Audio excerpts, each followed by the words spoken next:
தேவன் மேல் அவர்கள் தங்கள் நம்பிக்கையை வைத்து தேவனுடைய செயல்களை மறவாமல் அவர் கற்பனைகளை கைக்கொள்ளும்படிக்கும்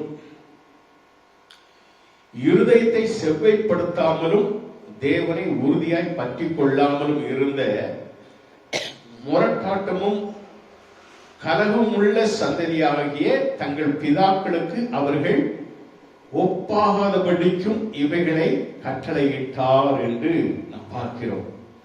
என்ன கட்டளை? பின்வரும் சந்ததியான பிள்ளைகளுக்கு கர்த்தர் செய்த ஒவ்வொரு அற்புதங்களையும் அதிசயங்களையும் மறைக்காமல் அவர் செய்த அவருடைய அதிசயங்களை விவரித்து சொல்ல வேண்டும். அப்படி சொன்னால் இனி பிறக்கும் பிள்ளைகளாகிய பின் சந்ததியார் அதை அறிந்து கொண்டு அவர்கள் எழுப்பி தங்கள் பிள்ளைகளுக்கும் அவைகளை சொல்லும்படிக்கும் என்று நாம் பார்க்கிறோம். கர்த்தர் நமக்கு செய்த ஒவ்வொரு நன்மைகளையும் நாம் நம்மோடு வைத்துக் கொண்டு நாம் அதை மறந்து போகாதபடிக்கு, நாம் அதை மற்றவர்களுக்கு சொல்லாதபடிக்கு, நாம் இல்லாதபடி நாம் என்ன செய்ய வேண்டுமா? நம்முடைய பிள்ளைகளுக்கு சொல்ல வேண்டும். நம்முடைய பிள்ளைகளுக்கு கர்த்தர் நமக்கு செய்த ஒவ்வொரு நன்மைகளையும் சொல்ல வேண்டும். நாம் அப்படி சொல்வோம் என்றால் அவர்கள் அவர்களுடைய பிள்ளைகளுக்கும் அதை சொல்லி அந்த சந்ததியே ஒரு கர்த்தருடைய சந்ததியாக வளரும், வாழும் என்பதை இந்த ஆசாப் இந்த 78ஆம் சங்கீதத்திலே சுட்டி காட்டுகிறார். 2வது வசனத்திலே சொல்லும் பொழுது என் வாயை ஊமைகளால் திறப்பேன் என்று அந்த வார்த்தையை சொல்கிறார்.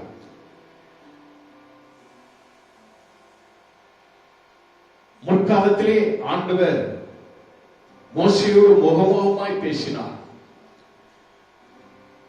மகிமை மேகத்திலே இறங்கி வந்து ஜனங்களோடு கூட பேசுவார். ஜனங்கள் அதை கேளாதபடிக்கு ஓடுவார்கள். வேண்டாம், ஆண்டவர் சத்தம் எங்களுக்கு பயமா இருக்கிறது, மோசே நீரே கேட்டு எங்களுக்கு சொல்லும் என்று பயந்து ஓடுவார்கள். அப்படியெல்லாம் ஆண்டவர் பேசினார். ஆனால் என்று இயேசு கிறிஸ்து பிறந்தாரோ அவருடைய வாய் ஓமைகளாலே நிறைந்து அநேக ஓமைகளை சொன்னார். ஜனங்களுக்கு புரியும்படியாக, அவர்கள் தெரிந்து கொள்ளும்படியாக ஓமைகளாலே அவர் வாயை திறந்தார். அந்த ஆண்டவர் தான் இயேசு கிறிஸ்து. அல்லேலூயா. நாம் இந்த 78ஆம் சங்கீதத்தை பார்க்கும் பொழுது இஸ்ரவேல் ஜனங்கள் அவர்களை குறித்த அந்த 8வது வசனத்தில் சொல்லுகிறது, இருதயத்தை செவ்வைப்படுத்தாமலும் தேவனை உறுதியாய் பற்றிக் கொள்ளாமலும் இருந்த முரட்டாட்டமும் கலகம் உள்ள சந்ததியாகிய தங்கள் பிதாக்களுக்கு அவர்கள் ஒப்பாகாதபடிக்கு என்று சொல்லப்படுகிறது.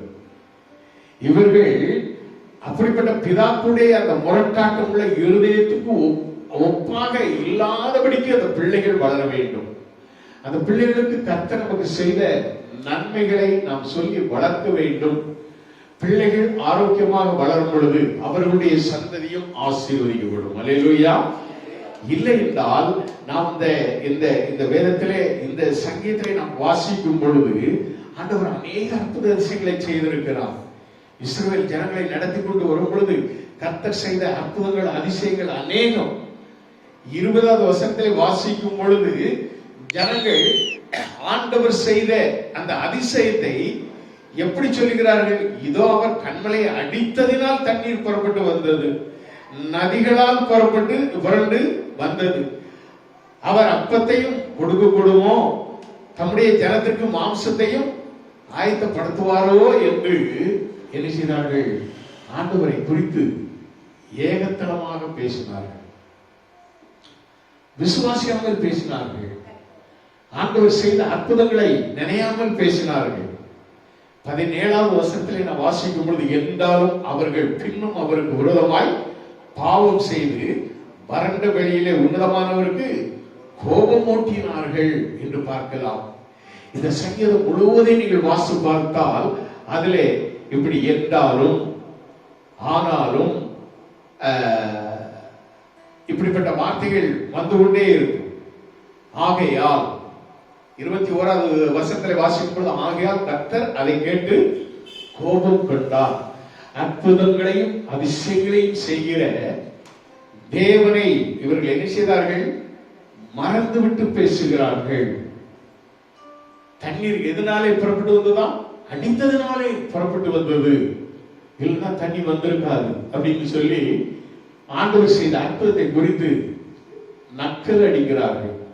அது மட்டுமல்ல, அவர் அப்பத்தையும் கொடுக்க கூடுமோ, இந்த வனாந்தரத்துல அப்பத்தையும் கொடுக்க கூடுமோ, தம்முடைய ஜனத்திற்கு மாம்சத்தையும் ஆயத்தப்படுத்துவாரோ என்று அவர்கள் கேட்ட பொழுது 24வது வசனத்தில் வாசிக்கும் பொழுது, மன்னாவை அவர்களுக்கு ஆகாரமாக வருஷிக்க பண்ணி வானத்தின் தானியத்தை அவர்களுக்கு கொடுத்தார்.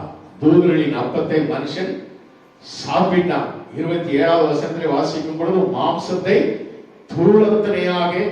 தூளத்தினையாயும் சிறவுள்ள பறவைகளை கடற்கரை மடலத்தினாயும் வருஷிக்க பண்ணி அவைகளை அவர்கள் பாளையத்தின் நடுவிலும் அவர்கள் கூடாரங்களை சுற்றிலும் இறங்க பண்ணினார் என்று நாம் பார்க்கிறோம்.